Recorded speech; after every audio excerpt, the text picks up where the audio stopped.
What is up, my fellow gearheads? I've got something from VMS.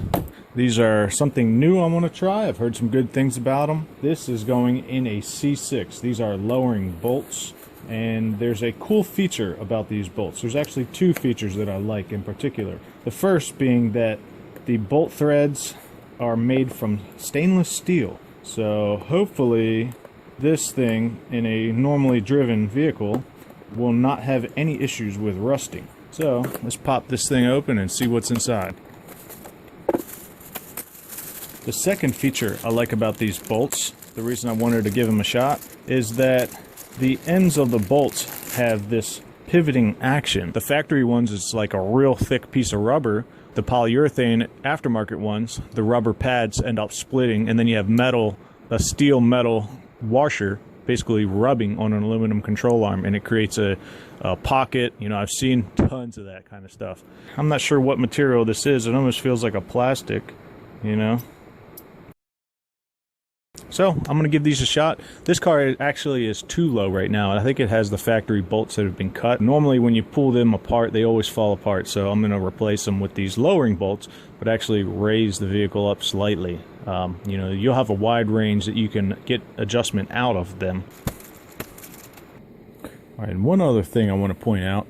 This design, I first saw this with a company called PFADT. Theirs are like $200. Obviously this company and a bunch of other companies have knocked them off with the design. These are like 80 bucks. They make some good stuff. They do a lot of import crap. This right here, these are like your standard energy suspension or similar polyurethane style lowering bolts. They're pretty much the same exact bolt as a factory bolt, like what I have here. Same length.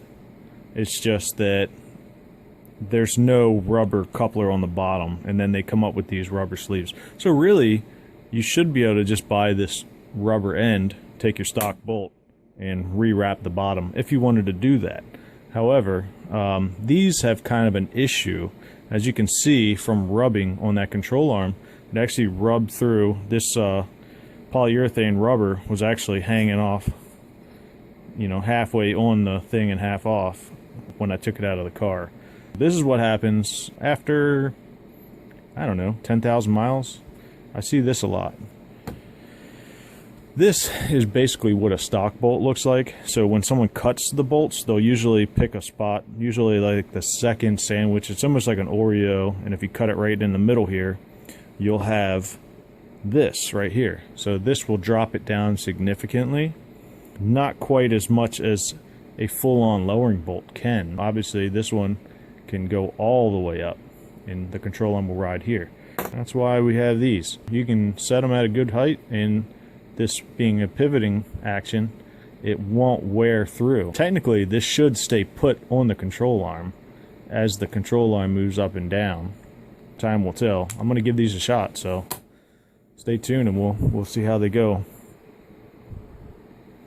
If this video was helpful for you, don't forget to give it a like, and don't forget to subscribe if you want to see more stuff like this. You know, I do a lot of Corvette stuff, a lot of Camaro and F-body stuff. All right, thanks for watching.